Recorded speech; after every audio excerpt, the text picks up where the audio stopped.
मैं क्रिकेट मेरा एग्ज़ाम चलते रहते थे, मैं पेपर दे के आता था, प्रिपरेशन भी नहीं करता था और मैं क्रिकेट खेलने चला जाता था। तो मेरी मदर जो थी वो बुर्का पहन के पहुँच जाती थी डंडे लेके। मैं वहीं से वो मेरे को वापस लेके खर्च आती थी। दरअसल हमारे एक दोस्त है, पहला जो उनको एडमिशन में जो अमाउंट लगा था, हमारे एक दोस्त है यहीं पे अभी है, मोइन भाई, उन्होंने हमारी बड़ी मेरी अभी मदद जो की। मेरा ये लास्ट ईयर चल रहा है, 8th सेमेस्टर चल रहा है और मेरी अभी जॉब भी लगी है जाइकस में, यानी आपने पढ़ाई नहीं मल्टीनेशनल की कंपनी। और आपको माशाल्लाह अभी से जॉब ऑफर्स आने लगे। हाँ, नहीं, हाँ, यही फ़ायदे होते हैं ना आईआईटीज़ में, एनआईटीज़ में। अस्सलाम वालेकुम वरहमतुल्लाहि वबरकातुहू। परेवा सोशल वेलफेयर ग्रुप के एक और बेहद ख़ास प्रोग्राम परेवा टॉक में आप सभी का खैर मकदम है। मैं मोहम्मद सफ़ीर फ़ारूकी आपके पास फिर से हाजिर हूँ एक और नई एपिसोड के साथ, जिसमें हम कोशिश करते हैं कि ऐसे टैलेंट को जो हमारी कम्युनिटी में मौजूद हैं उसे आपके सामने लाएं, आपसे वाकिफ़ कराएं और उसकी ज़िंदगी के बारे में कुछ जानने की कोशिश करें और उसके उस पहलू पर नजर डालें जो जिससे हमें सीखने के लिए मिल सकता है या फिर हमें इसकी उससे कुछ हेल्प हो सकती है। तो आज के ऐसे ही जो मेहमान हैं वो अ, बिल्कुल यंग हैं और लेकिन उन्होंने अपनी काबिलियत से अपने आप को प्रूव किया है। अ, दुनिया के सबसे अ, मुश्किल तरीन इम्तिहान कहे जाने वाले एग्ज़ाम को उन्होंने अपनी मेहनत से लगन से पास किया। और न सिर्फ उन्होंने वो एग्ज़ाम पास किया, बट एक जो माइंडसेट होता है कि आप छोटे शहर में रिसोर्स बहुत कम होता है और आप उस मंजिल या उस रास्ते पर नहीं चल सकते, उसे भी एक हद तक गलत साबित किया है। अगर आपके अंदर सच्ची लगन, मेहनत अगर हो तो आप पा सकते हैं, इस बात को उन्होंने साबित किया है। मैं बात कर रहा हूँ मोहम्मद सरजील फारूकी की, जो फर्जिंद हैं मोहम्मद तंजील फारूकी के, और वो अपने परिवार से ही ताल्लुक़ रखते हैं। और जिस टफ एग्ज़ाम की बात कर रहा था वो है आईआईटी। सर, मैं रिक्वेस्ट करूंगा सरजील, अगर आप अपना कैमरा ऑन करें और अपने आप को अनम्यूट करें तो आपसे थोड़ी डिस्कशन करेंगे।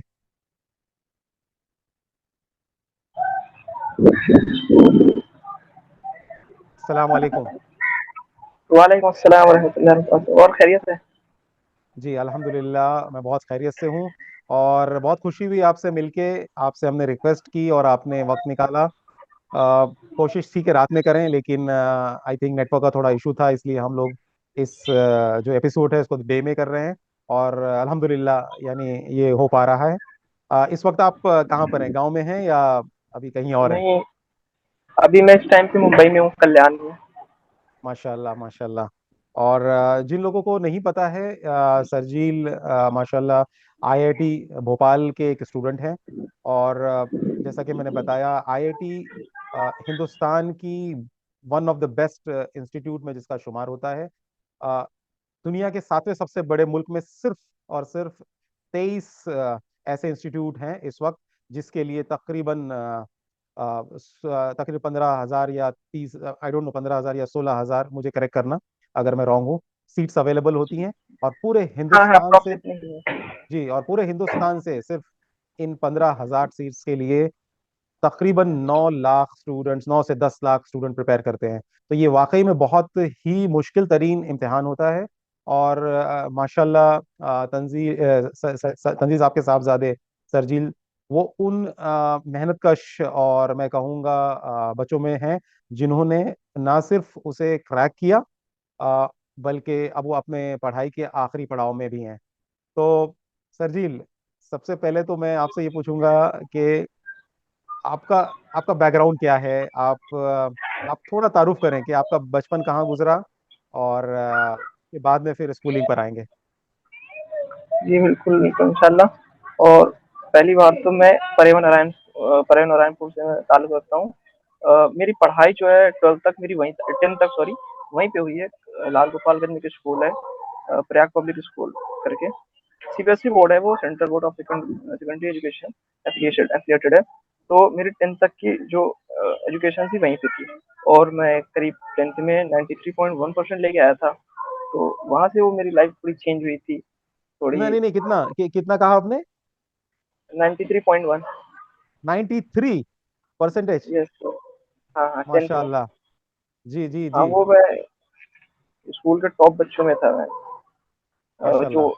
परसेंटेज के मामले में। तो वहाँ से मेरी पढ़ाई फिर स्टार्ट हुई है, जो मेन जर्नी रही है, तो मेरी वहाँ से स्टार्ट हुई है आफ्टर 10th। फिर उसके बाद आईआईटीज़ के बारे में पता चले, और अलग-अलग ट्यूशन से, जहाँ मैं ट्यूशन करता था, कोचिंग करता था, वहाँ से एक टीचर थे, उन्होंने उसके बारे में बताया, आईआईटीज़ के बारे में। जी जी तो जी वहाँ से प्रिपरेशन जी। स्टार्ट हुई। मुझे मुझे मुझे आपसे ये पूछना है कि आ, आप परेवा से ही हैं, तो आपने जो अपनी शुरू की एजुकेशन है, स्टार्टिंग ऑफ एजुकेशन, ये किस स्कूल से शुरू की? और आपने कब रियलाइज किया कि आईआईटी जैसे कोई इंस्टीट्यूट भी होते हैं जिसके लिए आपको प्रिपेयर करना चाहिए? मेरी पूरी स्कूलिंग जो है वो एक ही स्कूल से हुई है, वो प्रयाग पब्लिक स्कूल, जो कि लाल गोपालगंज में सिचुएटेड है। तो मैंने 10th तक तो अप्रॉक्सीमेटली कंप्लीटली 10th तक मैंने वहीं से किया है। और जब मैं 10th में था तो मैं एक कोचिंग मैंने ज्वाइन की थी 10th प्रिपरेशन के लिए। एक मनोज सर करके वो टीचर थे, मनोज मिश्रा करके। मैं वहाँ कोचिंग करने जाता था। तो वहाँ पे मैं 10th की प्रिपरेशन भी करता था, और वो थोड़ा मेरे को इन सब चीज़ों के बारे में बताते थे, क्योंकि उस टाइम पे मेरी मैथ और साइंस थोड़ी अच्छी थी। मेरी स्ट्रॉन्ग सब्जेक्ट यही थे, मैथ और साइंस। तो वो जो टीचर था वो मेरे को इस चीज़ के बारे में बताते थे कि तुम्हारी मैथ और साइंस अच्छी है तो तुम जेईई की प्रिपरेशन कर सकते हो। और उनके यहाँ से एक बच्चा भी था, वो एससी कैटेगरी से, उसने क्वालीफाई किया था। तो उन्होंने मुझे उसके उससे भी मिलवाया था एक बार। तो उन्होंने उसने अच्छा खासा मेरे को मोटिवेट किया था। तो जो मेरी मेन जर्नी थी, जो उसने मोटिवेशन दिया, वहाँ से मैं मोटिवेटेड हुआ था जेईई की प्रिपरेशन के लिए। यानी कि और उनका आपने बहुत बड़ा। यानी कि आपने जो अपनी एजुकेशन है, प्रयाग पब्लिक स्कूल जो है, यानी 9 तक आपने एक एज अ नॉर्मल स्टूडेंट अपनी पढ़ाई पे ही ध्यान देते रहे। हाँ, बस एक नॉर्मल और स्टूडेंट ही था।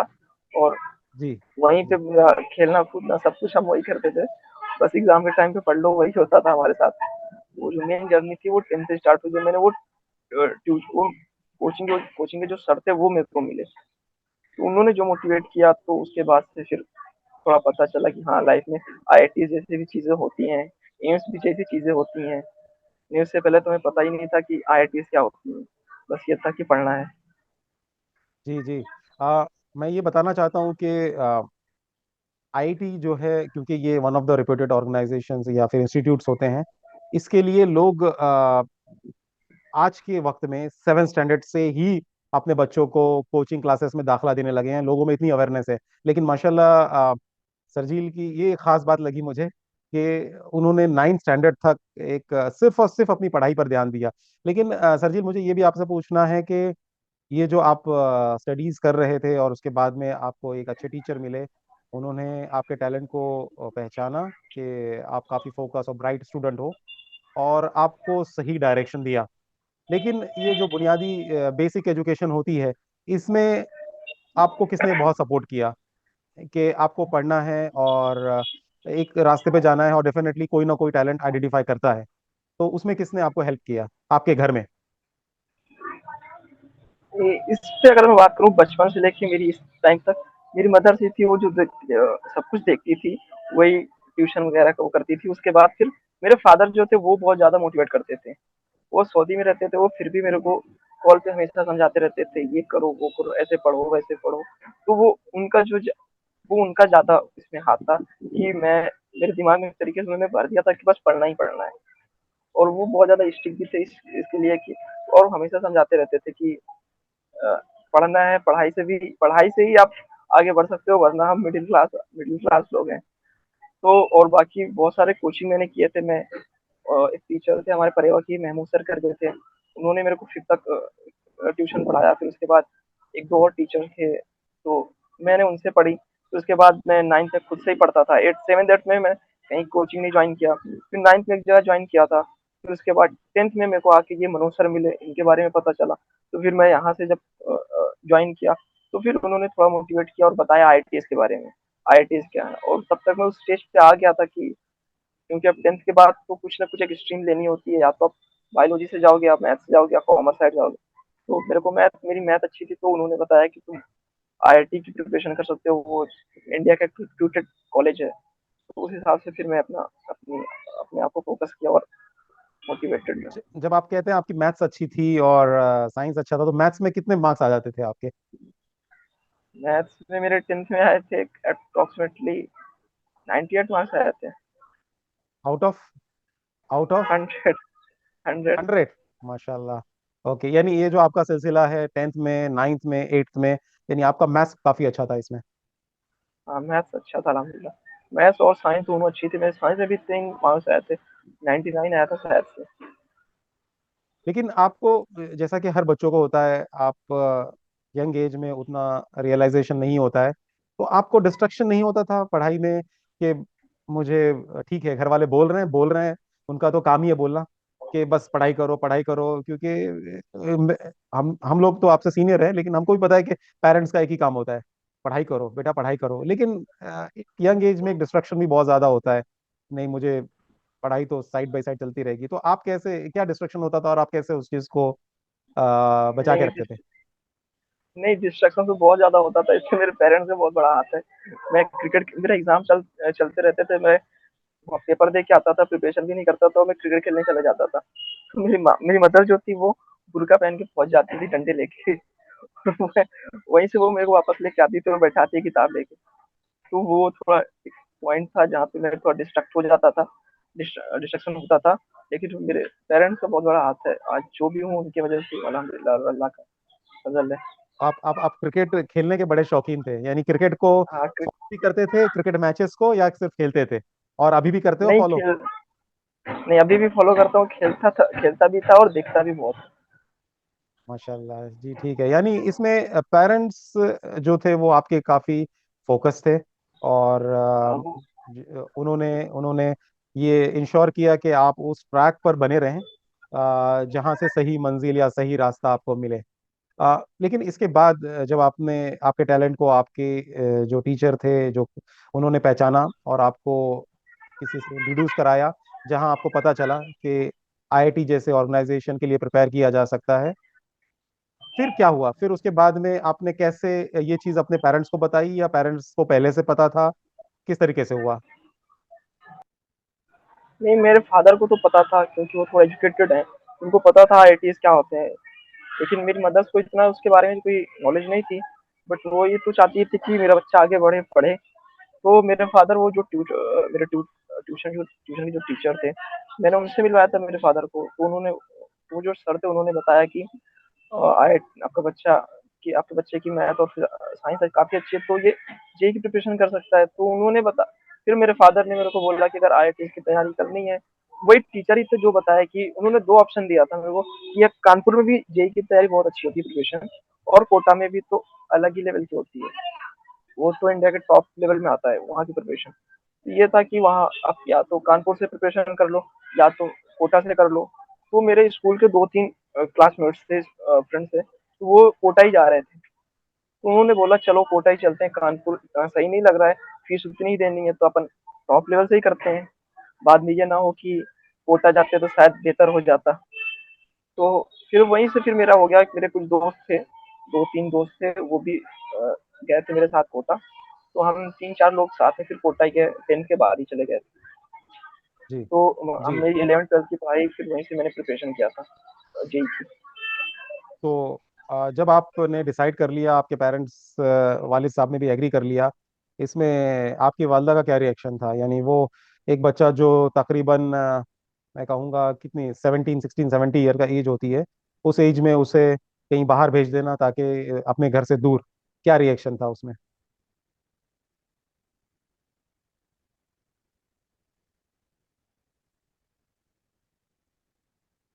सॉरी, आपकी आवाज़ नहीं आ रही है। हाँ, नहीं अभी भी नहीं आ रही है। फिर से कनेक्ट करें आप, मैं इसको, रिकॉर्डिंग को थोड़ा होल्ड करता हूँ। तो नेटवर्क के थोड़े इशू थे, लेकिन अल्हम्दुलिल्लाह फिर से रिस्टोर हो गया है। अ, ये जो आपका सफ़र था यानी कोटा का, इसमें मैं आपका रिएक्शन, आपकी आपकी वालदा का रिएक्शन जान रहा था, क्योंकि काफ़ी कम उम्र होती है और उस वक्त में बहुत ही पेरेंट्स कॉशियस होते हैं कि बच्चे को कैसे भेजें। तो क्या रिएक्शन था? नहीं, मेरे फादर तो एकदम क्लियर कट थे। उन्होंने कहा अगर मेरा बच्चा जाना चाहता है तो बिल्कुल जाएगा। लेकिन मेरी मदर जो थी वो तैयार नहीं हो रही थी। पहले तो बोल रही थी कि यहीं से कहीं से प्रिपरेशन कर लो, ऑनलाइन कर लो या इलाहाबाद से कर लो, हमारे यहाँ से इलाहाबाद नजदीक ही है, तो डेली अप डाउन करके वहां से तैयारी कर लो। लेकिन वो इलाहाबाद में इतनी ज्यादा अच्छी प्रिपरेशन हो नहीं रही थी, तो मैंने क्लियर कर लिया था कि मेरे को कोटा ही जाना है। तो फिर बाद में फिर उनको समझाया गया तो खुद भी वो मान गई, जाने की रेडी हो गई। तो आपने कोटा में जाने के बाद वहाँ कितना वक्त गुजारा? 11th और 12th यानी 2 साल आपने कोटा में तैयारी हाँ की। 2 साल से। हाँ वहाँ दो का क्या साल मैंने वहाँ पे एक्सपीरियंस 11 था? ट्वेल्थ। जो आपका कोटा का एक्सपीरियंस वो कैसा था? मतलब वहाँ पर आपको क्या क्या दुश्वारियाँ या क्या क्या चीज़ें सीखने मिली? क्योंकि कोटा बेसिकली जाना जाता है ऐसी तैयारियों के लिए, और हिंदुस्तान में सबसे बेस्ट जो कोचिंग्स होते हैं वहाँ अवेलेबल होते हैं। आपको वहाँ पर क्या क्या चीज़ें मतलब एक्सपीरियंस थोड़ा शेयर करेंगे आप? हाँ बिल्कुल। कोटा में मैंने तो 11 ट्वेल्थ कंप्लीट किया था मेरे, और साथ साथ हमारी जेई की प्रिपरेशन भी चलती। वहाँ पे ऐसा सीन था कि वो हमें बोर्ड की, वो मेनली फोकस करते हैं आपकी जेई और कंपटीशन पे, जेई मेंस और एडवांस पे फोकस करते हैं। और साथ साथ थोड़ा आपको वो उसका भी देखते हैं, बोर्ड की भी प्रिपरेशन कराते हैं। तो यहाँ पे तो एक तो वहाँ सबसे ज्यादा प्रॉब्लम क्या आती है, तो पहले मैं रहने का बताता हूँ एक्सपेंसिव। वहाँ पे सबसे ज्यादा प्रॉब्लम आती है खाने पीने की। वहाँ पे खाना खाना पीना बहुत ही खराब होता है सबसे बढ़िया तो। और उसकी वजह से हेल्थ इशू बहुत ज्यादा आते हैं, एलर्जी वगैरह जैसी चीजें हो जाती हैं। वो मेरे को भी उसी उसकी वजह से एलर्जी हो गई थी, ठंडी से और खाने की वजह से, तेल वगैरह नहीं खा पाता। तो वो चीजें हो गई थी। और बाकी तो एक मोटिव लेके चलना होता है कि भाई अब आए यहाँ पे तो हम पढ़ के ही जाएंगे, सिलेक्शन लेके ही जाएंगे। और एक तो ये प्रॉब्लम, बाकी वहाँ पे रहने सहने का बहुत बढ़िया है, बहुत अच्छा है। और एक तो वहाँ पे कंपटीशन बहुत अच्छी है, जो आपके साथ है वो एकदम कॉम्पिटिटिव है। वो अलग अलग लोगों से आप मिलोगे, इंडिया के अलग अलग कोने से आते हैं वहाँ पे बच्चे प्रिपरेशन के लिए। तो एक तो वो आप अपने आप को डेवलप कर सकते हो वहाँ पे। जब आप अलग अलग लोगों से मिलते हो तो आपकी डेवलपमेंट स्किल वो इंक्रीज होती है, आप खुद को डेवलप कर सकते हो। एक तो ये वहाँ पे ये फायदा हुआ, मैं खुद को डेवलप कर सका। नहीं तो मैं थोड़ा क्या साई टाइप का था, मतलब मैं इतना ज्यादा बात बात नहीं करता था, मेरे को थोड़ा अजीब लगता था। वहाँ पे जब मैं नए नए लोगों से मिला, उन्होंने मेरे को मोटिवेट किया और थोड़ा डेवलप होने में हेल्प की।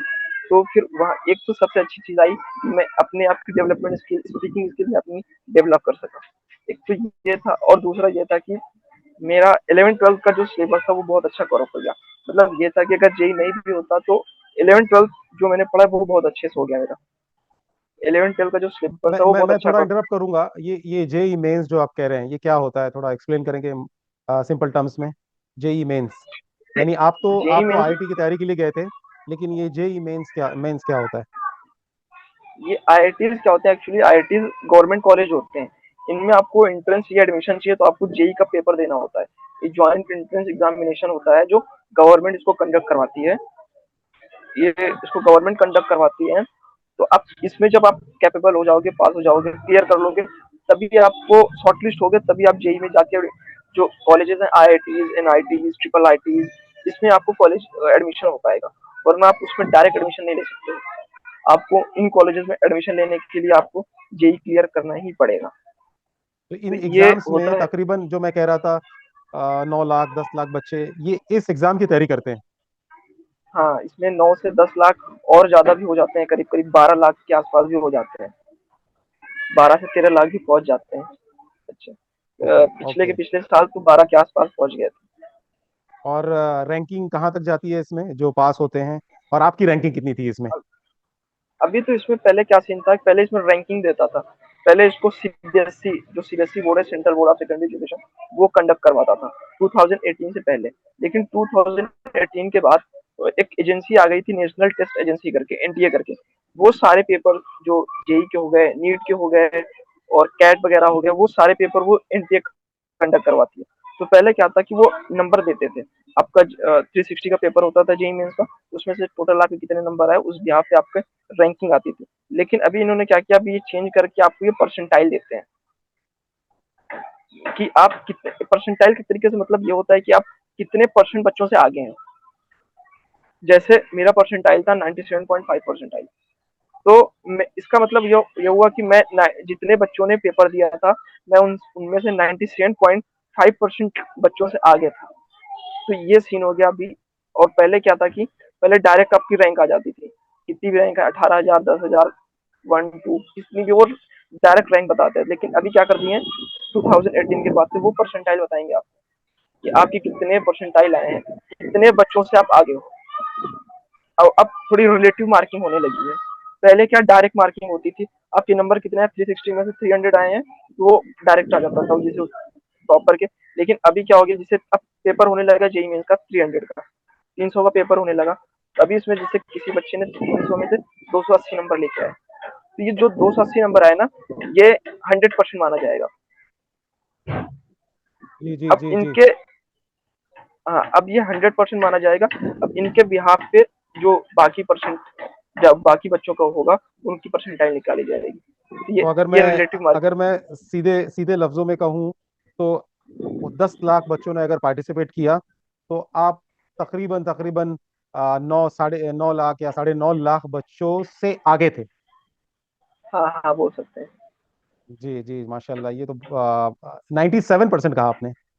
97.5 परसेंटाइल, हाँ। तो यानी 9 लाख 700 बच्चों से आगे थे आप। तो हाँ, आपका कंपटीशन सिर्फ वो बचे हुए कुछ बच्चों के साथ में था। बकिया 97, जो 9 लाख 7,000 बच्चे थे, उनसे आप आगे निकल चुके थे ऑलरेडी। उनसे ये आप वाकई आगे में बहुत निकल। बड़ा अचीवमेंट है, क्योंकि मैं जानता हूँ इस एग्जाम्स के लिए बच्चे कितनी मेहनत करते हैं और स्टैंडर्ड 7 से जो ट्रेंड चल रहा है आजकल उसके लिए तैयारी करते हैं। और आपने डायरेक्टली ये रियलाइजेशन 10 से किया और उसके बाद भी ये अचीवमेंट किया, तो माशाल्लाह ये बड़े बहुत बड़ा अचीवमेंट है। उसके बाद फिर जब क्लियर हो गया, क्लियर होने के बाद में ऑब्वियस सी बात है, आपके पेरेंट्स ने जो सोचा था वो एक स्टेप अचीव हो गया। तो क्या क्या क्या क्या रिएक्शन रहा और क्या खुशी हुई? नहीं, अभी जेई में क्लियर हुआ है तो वो लेवल ही तो अलग होता है। तो पूरे 2 साल की मेहनत होती है, 2 साल की मेहनत, 2 साल हम घर नहीं आए थे, कोई फंक्शन नहीं अटेंड कर सकते थे, कुछ नहीं कर सकते थे, बस एक जगह पड़े रहो, पढ़ते, और कुछ दुनिया से मतलब ही नहीं होता। कोचिंग जाते थे, हमारा शेड्यूल होता था कि हम कोचिंग गए सुबह, हमारी कोचिंग 2:30 बजे से होती थी, सुबह 6 बजे 7 बजे उठते थे, अपना होमवर्क करते थे, जो एक्स्ट्रा पढ़ाई होती थी, रिवीजन का जो शेड्यूल होता था वो करते थे, फिर उसके बाद वो पढ़ते लिखते थे, फिर हम 2:30 बजे क्लासेस चले जाते थे, फिर वहां से आते थे, 8 बजे तक, 9 बजे तक आते थे, खाना पीना खाते थे, फिर उसके बाद नमाज वगैरह पढ़ के फिर पढ़ने बैठ जाते थे, जो होमवर्क होता था, जो प्रैक्टिस होती थी। बस ये था कि थोड़ा टाइम निकाल के घर पे बात करते थे, बाकी पूरा टाइम हमारा पढ़ाई लिखाई और इसी सब चीजों में चला जाता था। तो बाकी क्या दुनिया में क्या हो रहा है, फंक्शन क्या हो रहे हैं, कुछ फर्क ही नहीं पड़ता था। बस ये था कि अब यहाँ पे आए हैं तो हमको सिलेक्शन लेके ही जाना है। तो ये एक किस्म का रिस्पॉन्सिबल बिहेवियर भी होता है। और क्योंकि आपके ऊपर जिम्मेदारी भी काफ़ी, एक जिम्मेदारी की तरह आपने लिया। बट मैंने सुना है ये काफ़ी एक्सपेंसिव, यानी कॉस्ट वाइज भी काफ़ी एक्सपेंसिव प्रोसेस होता है। तो ये जेई की जो तैयारी करते हैं इसमें तकरीबन एवरेज, मैं आपसे नहीं पूछूंगा आपका कितना खर्चा आया, लेकिन कितना खर्चा आता है अगर कोई एक एवरेज स्टूडेंट जाता है तो? नहीं, एवरेज जाता है, नॉर्मल कोई भी जाता है तो कोटा की जो फीस है ना, वो कंपेरेटिवली बाकी जगह से बहुत ज्यादा है। जी और जो ये कोचिंग्स हैं, लाइक रेजोनेंस हो गई, अभी रिलायबल है, आकाश है, एलेन है, इन कोचिंग की जो फीस है ना, वो ऑल ओवर इंडिया की बात कर रहा हूँ मैं, वो कंपेरेटिवली बहुत अच्छी है, बहुत ज्यादा है। और यहाँ पे लेकिन जो प्रिपरेशन का लेवल है ना, वो भी बहुत अच्छा है, ये बहुत अच्छा प्रिपरेशन करवाते हैं। तो इनकी जो एन एवरेज, रेजोनेंस की अगर बात करूँ, तो जो एन एवरेज फीस थी मेरी उस टाइम पे, फर्स्ट ईयर में मेरे को 10% स्कॉलरशिप मिल गई थी, क्योंकि मेरे 10 में परसेंटेज अच्छे आए थे, और मैंने उनका जो एंट्रेंस एग्जाम था स्कॉलरशिप का, उसमें भी मेरे को 10% मिल गया था। तो उस हिसाब से मेरे को 10% की स्कॉलरशिप मिल गई थी। तो मेरी जो फर्स्ट ईयर में जो ओवरऑल फीस आई थी, वो करीब 1,07,000 के आसपास आई थी, और ये 11th में। फिर उसके बाद जो 12th में फीस पड़ी थी, वो पड़ी थी 1,36,000। तो ये इतनी पड़ी थी। उसके बाद आपका रहने पीने का खर्चा वो अलग, और वहाँ पे जो हॉस्टल है वो बहुत कॉस्टली है। जी जी जी जी। मंथली आप एन एवरेज अगर लेके चलेंगे तो 8,000 से 10,000 तक मिनिमम है। ओके तो ये एक अच्छा खासा एक्सपेंडिचर होता है, स्पेशली अगर आप किसी ऐसे ऐसे मैं कहूँगा सिटी या छोटी सिटी से आ रहे हैं, तो ये काफ़ी बड़ा एक्सपेंडिचर होता है। लेकिन लेकिन मैं कहूँगा ये वर्थ होता है, क्योंकि कहा जाता है सबसे बेस्ट इन्वेस्टमेंट एजुकेशन पर होता है। और आपके वालिद साहब ने इस चीज़ को रियलाइज़ किया और आपने उस चीज़ को एग्जीक्यूट किया, यानी उस चीज़ को कर दिखाया। तो माशाल्लाह बड़ी चीज़ है। लेकिन उसके अलावा आईआईटी में जब आपने इंटर किया तो वहाँ पर कैसा माहौल था? और आपने आपने आईआईटी भोपाल में एडमिशन लिया, तो आईआईटी भोपाल में क्यों एडमिशन लिया और कैसा माहौल था, क्या एक्सपीरियंस था उसका? एक तो ये था कि उस टाइम पे एनआरसी वगैरह, सीए वगैरह आ रहे थे, तो मेरे को पुणे साइड वगैरह भी कॉलेजेस मिल रहे थे। लेकिन मुझे उस साइड जाने में थोड़ा डर सा लग रहा था। उस टाइम पे माहौल भी नहीं था, और साउथ साइड बहुत अच्छे अच्छे कॉलेजेस हैं, एनआईटी कैलिकट वगैरह है, एनआईटी सिलचर वगैरह है, ये सारे हैं, ट्रिपल आईटीज हैं वहाँ पे बहुत सारे, आईआईटी भिलाई वगैरह है, वहाँ पे मिल रहे थे कॉलेजेस। लेकिन मेरे को उस टाइम पे नहीं जाना, मेरे घर वाले भी अलाउ नहीं कर रहे थे। मेरी मम्मी बोली कि आस पास कहीं ले लो कॉलेज। तो और ये भोपाल थोड़ा नजदीक नजदीक था, और यहाँ पे मेरे पापा के दोस्त भी हैं, तो उनसे बात हुई तो उन्होंने कहा यहाँ पे ले लो, मेरे घर के पास में ही है, तो कोई प्रॉब्लम कभी होती है तो मैं हमेशा अवेलेबल रहूंगा। तो इस ये सब सोच के, बाकी तो अल्लाह की मर्जी थी। तो ये सोच के मैंने यहाँ पे ले लिया भोपाल में, और कॉलेज भी बहुत अच्छा था, यहाँ का एनवायरनमेंट भी बहुत अच्छा है, अल्हम्दुलिल्लाह अच्छा था। और एक तो ये होता है कि आप जेई क्लियर करके आ रहे हो, सारे बच्चे जेई क्लियर करके आते हैं, तो सबका दिमाग एक जैसा ही होता है करीब करीब, सब अलग ही लेवल का टैलेंट होते हैं सबके अंदर। तो ये अच्छा है कि आप ये बड़े कॉलेजेस में पढ़ने का ये फायदा होता है, आप खुद को बहुत अच्छा डेवलप कर सकते हो। आपने आपने कौन सा सब्जेक्ट लिया था, ये जो आईआईटी में जब एडमिशन मिला तो? मेरा मेरी जो ब्रांच थी वो थी कंप्यूटर साइंस एंड इंजीनियरिंग। मैंने कंप्यूटर साइंस चूज किया था। मेरा पहले से ही मोटिव ये था कि मैं कंप्यूटर साइंस में ही जाऊंगा। जी जी। और अभी आपका कौन सा ईयर चल रहा है और आपकी क्या ये एक्टिविटीज अभी हैं अभी? मेरी अभी जो मेरा ये लास्ट ईयर चल रहा है, 8th सेमेस्टर चल रहा है, और मेरी अभी जॉब भी लगी है जाइकस में, यानी आपने पढ़ाई नहीं मल्टीनेशनल की कंपनी। और आपको माशाल्लाह अभी से जॉब ऑफर्स आने लगे। हाँ नहीं, हाँ यही फायदे होते हैं ना आईआईटीज में, एनआईटीज में। इसीलिए मैं समझाता हूँ अपने आसपास वालों को कि आप अगर इधर से आपने पढ़ाई नहीं की तो आपने बहुत कुछ मिस किया। प्राइवेट वाले वो नहीं दे सकते जो ये आईआईटीज दे रही हैं, मुझे जो ये मुझे मुझे आईआईटीज मुझे एक एनआईटीज अलग याद ही। आ रहा है। सॉरी मैं इंटरप्ट करूंगा, मुझे एक चीज़ याद आ रही है, शायद मैं शेयर करता हूँ क्विकली। टाइम तो हमारे पास करीब 5 मिनट के आसपास है, लेकिन मैं क्विकली शेयर करने की कोशिश करूंगा कि आईटी की इंपॉर्टेंस को अगर समझना है तो मुझे उस वक्त समझ में आया जब मुझे एक जानने वाले ने बताया कि उसने कुछ लोन के लिए बैंक में अप्लाई किया था, और उसका जो लोन था वो किसी वजह से यानी रिजेक्ट हो गया, किसी ने कंसीडर नहीं किया। और वो इंक्वायर करने के लिए वो बंदा बैंक में गया और मैनेजर से मिला। मैनेजर से मिलने के बाद उसने बात की कि मैंने अप्लाई किया है, मेरा ये फला फला लोन आपने जो 20 लाख या 25 लाख का था क्यों रिजेक्ट कर दिया? तो उसने कोई रिएक्शन नहीं दिया, लेकिन फिर भी उसने उससे पूछ लिया कि आप करते क्या है? तो इसने सिर्फ एक जवाब दिया कि मैं स्टार्टअप करना चाहता हूँ और मैं एक आईआईटी इंस्टीट्यूट से पास आउट हूँ। उसका रिएक्शन ये था कि जस्ट इतना बताना था, उसने उसे तुरंत ही बैठने के लिए कहा वहां पर, और इमीडिएटली 4 डेज में उसका जो लोन था वो सेक्शन कर दिया, और यानी कि वो अपना बिजनेस शुरू करे। तो ये एक बहुत ही हिंदुस्तान में, क्या ये मैं कहूँगा हिंदुस्तान के बाहर भी एक बहुत इम्पोर्टेंट चीज़ है जो आईटी के बारे में जानना चाहती है। आई आई डोंट नो कितने लोग जानते हैं सुंदर पिचाई को, जो कि गूगल के सीईओ हैं। वो भी एक्स आईआईटीएन ही है। तो एक बहुत क्रीम तबका जो है वो आईआईटी से ताल्लुक रखता है, और ये अश्योरिटी हो जाती है कि अ, जो बंदा आईआईटी से आ रहा है उसके अंदर टैलेंट है, और यही वजह है कि कंपनीज उसके पीछे पड़ जाती हैं पढ़ाई करने के पहले ही। तो आई थिंक क्योंकि अनफॉर्चुनेटली ये प्लेटफॉर्म की एक लिमिट होती है, तो हमको क्लोज करना पड़ेगा। आप अनम्यूट करके अगर कोई मैसेज देना चाहते हो दे सकते हैं। जी। नहीं, आईआईटीज जो है वो जो आईआईटी में पढ़ोगे तभी आपको पता चलेगी। ये इंडिया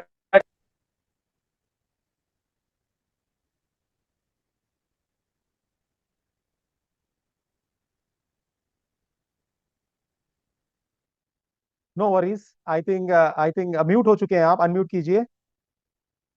अनम्यूट कीजिए अपने आप को।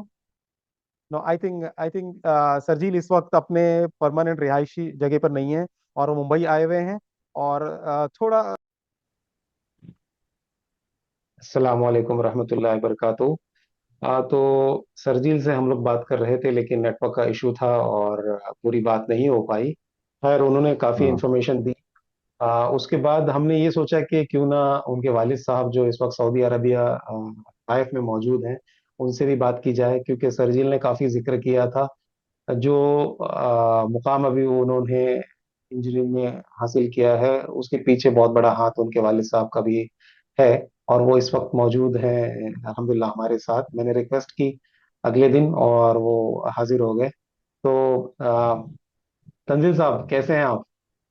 अल्लाह करम अल्हम्दुलिल्लाह। आप कैसे हैं?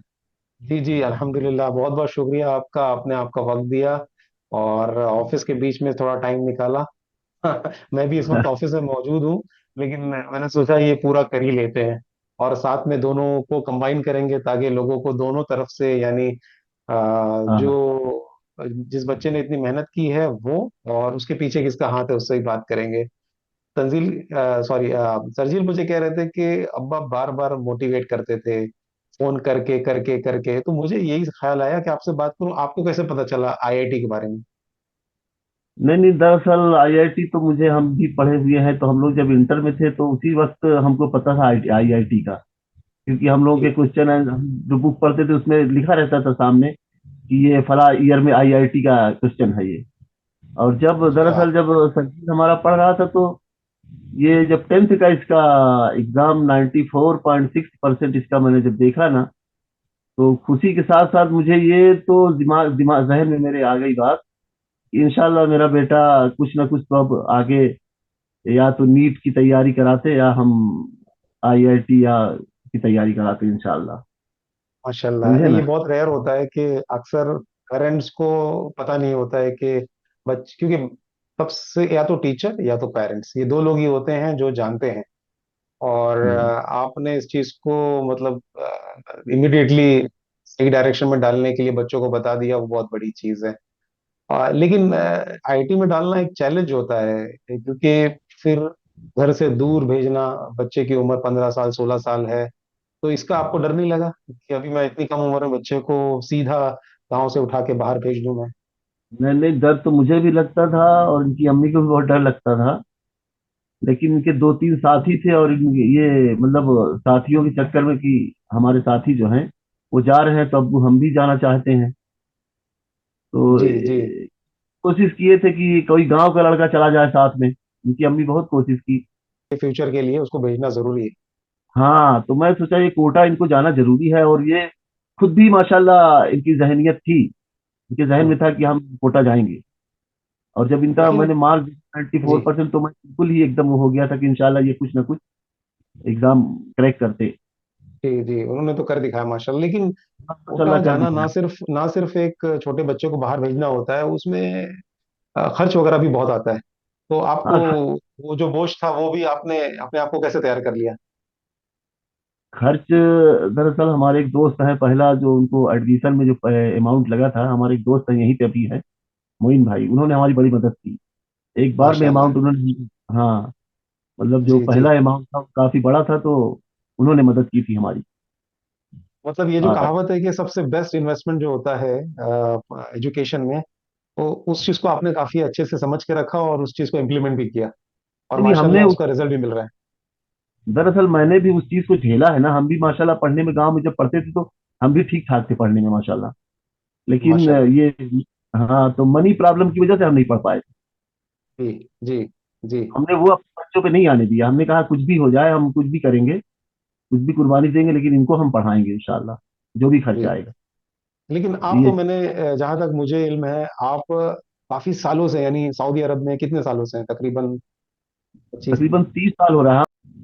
मतलब इतने साल रहने के बाद आप, मतलब लोगों बच्चों से दूरी हो जाती है, और फिर भी कैसे, मतलब किस तरीके का कन्वर्सेशन होता है या डिस्कशन होता है बच्चे के साथ में कि आप कैसे मोटिवेट रखते हैं बच्चे को, ताकि, क्योंकि obvious सी बात है, उनकी जो वालदा है उन्होंने काफी किया, लेकिन आप किस तरीके से बच्चे को मोटिवेट रखते हैं? हाँ, मैं यहाँ से हर दिन तकरीबन बात करता हूँ अपने बच्चों से।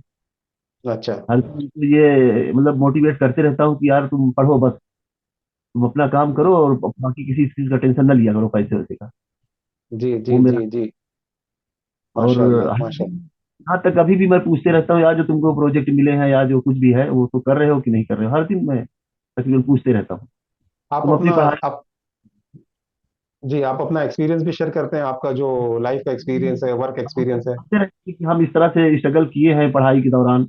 अब हमारे साथी माशाल्लाह कामयाब हुए, हम नहीं कामयाब, चलो अल्हम्दुलिल्लाह, अल्लाह का एहसान है, फिर भी हम बहुत अच्छा किए जो भी रहा। जी जी जी, नहीं ये भी बहुत इंपॉर्टेंट होता है कि पेरेंट्स जो हैं वो अपना जो भी एक्सपीरियंस है, कहते हैं सबसे हम्म। अच्छा दोस्त जो होता है वो टीचर होता है, और एक बाप भी होता है अच्छा दोस्त, तो हम वो लोग को अपना मोटिवेट हमेशा जो करते जिंदगी हैं। का एक्सपीरियंस है वो शेयर करता है। जी जी। हम्म। तो अब बच्चे ने क्रैक कर लिया एग्जाम और वो इंजीनियरिंग के आखिरी मरले मरहले पे है, तो आपको कैसा लग रहा है? अल्लाह बहुत अच्छा लगता है। अब यह है कि इंशाअल्लाह अल्लाह ताला उनको और कामयाब करे। अब वो, मेरी तो तमन्ना ये थी कि अगर कहीं अच्छी यूनिवर्सिटी में हो जाता उनका एमटेक वगैरह का, जी। तो ये मेरी तमन्ना है अभी। लेकिन यह है कि अब अच्छा। 1 साल 2 साल वो काम कर लें जी। तो उनका एक्सपीरियंस भी बढ़ेगा, फिर एमटेक के लिए देखते हैं कहीं ना कहीं, साल डेढ़ तो साल। यानी कि ये जो मोटिवेशन है आगे पढ़ाई के लिए आप उनको कंटिन्यूअसली कर रहे हैं, और वो हाँ सही भी चीज है, जब क्योंकि एजुकेशन की कोई लिमिट नहीं होती है, लेकिन रुक जाना भी सही बात नहीं है। जी जी, हाँ। माशाल्लाह। जी उनको जी, आज बहुत भी बेहतर। मोटिवेट करते रहता हूँ कि तुम अपनी पढ़ाई से, मतलब ट्रैक जो है तुम्हारी पढ़ाई का वो खराब ना होने पाए आज। जी जी जी जी जी, माशाल्लाह जी ये जी, ना हो बहुत। कि पैसे, जी ये ना हो कि सिर्फ पैसे के चक्कर में ही भाग जाओ। वो ट्रैक भी अपना रखो बरकरार, ताकि एमटेक करने में आसानी रहे। अगर जी। तो अगले। अगर मैं, क्योंकि सरजील का भी माशाल्लाह 30 मिनट का, तकरीबन 30 से 35 मिनट का डिस्कशन है, और आपका भी मैं इसमें तकरीबन एक 8-10 मिनट का ऐड करूंगा। जी। आपका कोई मैसेज है इसमें पेरेंट्स के लिए, जो जो हेल्प हो उनके लिए, यानी कि क्योंकि आपका एक्सपीरियंस अच्छा है इस चीज़ में, तो आप पेरेंट्स को, बाकी जो भी हैं उनको क्या सलाह, क्या मशवरा एक छोटा मैं सा तो देना चाहेंगे? अपने गांव के सभी बच्चों को, जब मैं अपने मोहल्ले में ही काफी बच्चों को मैं मोटिवेट करता हूँ कि पढ़ो तुम। और इसमें माँ बाप का बहुत रोल होता है। हमारे गांव में ज्यादातर माँ बाप ही बच्चों की केयर नहीं करते हैं।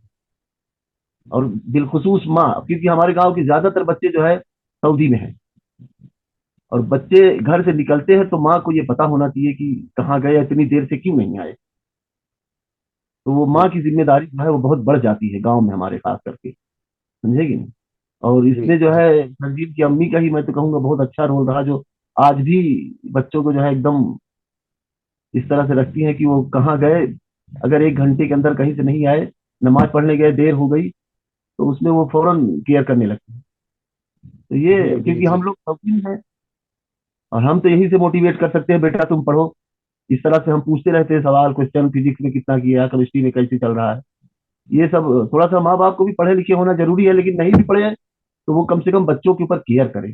हमारे गांव के बच्चों के लिए तो माँ बाप के लिए यही मेरा, मतलब एक कुछ दिनों सजेशन पहले, है। सॉरी मैं आपको इंटरप्ट करूंगा, कुछ दिनों पहले हमने डॉक्टर साबिर साहब का भी इंटरव्यू लिया था, उन्होंने भी यही बात कही थी कि उनके वालिद का बहुत इंपॉर्टेंट रोल था। वो हमेशा, उनके वालिद जो है वो इंसिस्ट करते थे कि आप चाहे पढ़ो या ना पढ़ो, लेकिन 2 घंटे रोजाना आपको बैठना है, और बैठ के अपनी किताबों के साथ अपनी स्टडीज को करना है।